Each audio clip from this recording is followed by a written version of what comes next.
qu'est-ce que c'était?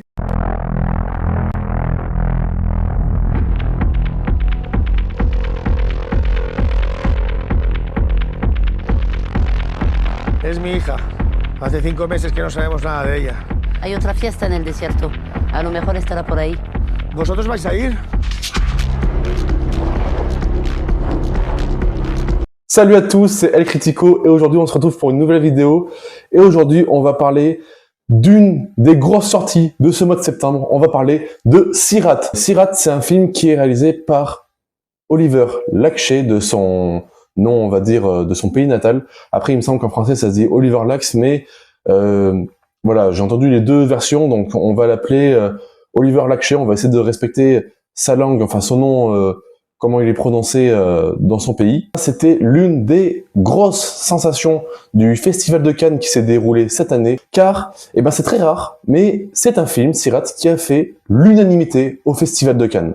Voilà, il y a énormément de monde qui ont aimé le film, qui ont carrément dit que c'était la Palme d'Or, que c'était celui-là, voilà, qu'il fallait qu'il remporte la Palme d'Or à la fin du festival. C'est clairement à ce film-là que ça devait revenir.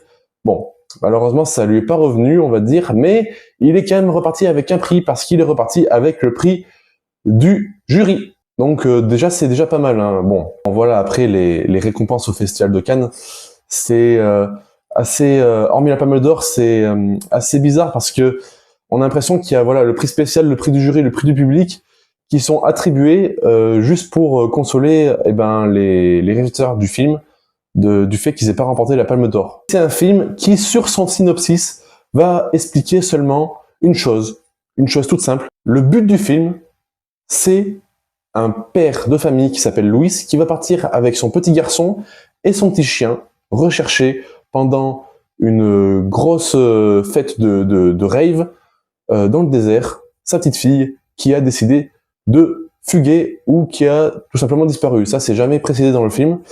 Mais en tout cas, voilà, c'est seulement ça le speech du film. Et c'est sûr qu'il faut rien savoir avant de voir ce film, parce que c'est un film qui est très unique, qui est assez particulier. Et voilà, allez regarder la bande-annonce. On voit seulement des images avec une musique assourdissante qui retentit à chaque fois. Et on voit voilà des images dans le désert et on comprend pas en fait ce que va vouloir raconter le film.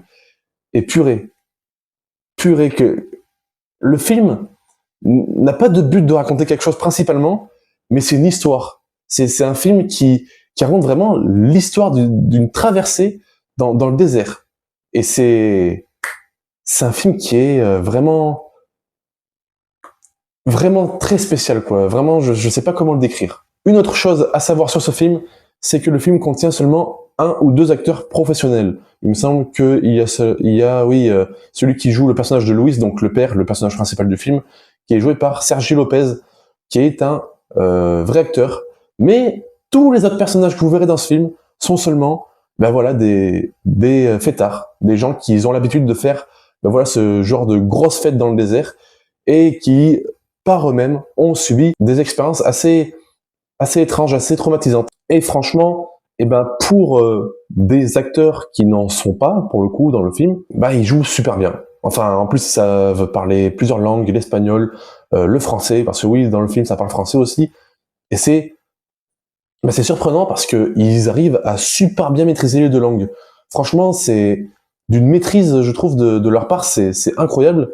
Et oui, Sergi Lopez, voilà, il fait clairement le taf, voilà, il joue super bien, tous les acteurs sont irréprochables dans le film. C'est pareil pour les décors, le désert, voilà, on a des images, voilà, alors à ce qui paraît, il y a des images qui sont clairement réelles. À ce qui paraît, les petites tempêtes de sable qu'on voit dans le film, ce sont des tempêtes de sable qui sont vraiment déroulées pendant le tournage, et voilà, le réalisateur a voulu en profiter, et franchement, le travail est super. Il y a cette espèce de petite inspiration à la Mad Max, un peu, même si je trouve que bon, le film ne pompe clairement pas son univers de Mad Max, quoi. Clairement pas, c'est pas des grosses courses-poursuites, c'est juste une grosse épopée, une grosse traversée, une aventure dans le désert.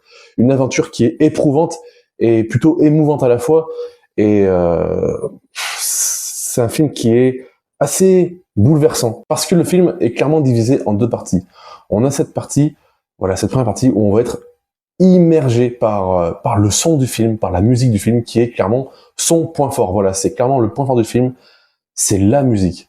la musique, voilà, de techno un peu bizarre qui retentit tout le temps, qui te rentre dans la tête au bout d'un moment parce que bah, le film commence à partir du moment où la musique se lance vraiment. Oui, il y a cette espèce d'intro qui est un peu longue, mais qui est très intelligente pour le coup parce que le film commence littéralement au moment où la musique, et ben voilà, explose, enfin, où la musique se lance vraiment quoi. À partir de là, voilà, on est assez hypnotisé, on va dire. C'est un film où il faut arrêter de réfléchir, faut pas suranalyser, faut juste, ben voilà, enfin profiter du film. C'est un film qui réussit quand même à te prendre efficacement et qui, voilà, il y a cette première partie où on est plongé dans cette aventure, il leur arrive quelques galères, tout ça.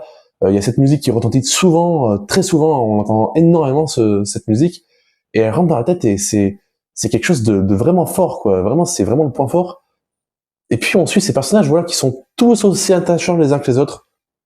Ils ont tous leur propre style, voilà, ils sont tous assez charismatiques et tous super attachants. Voilà, toute la première partie du film, c'est ça, c'est des personnages qui vont s'entraider pendant cette traversée dans le désert.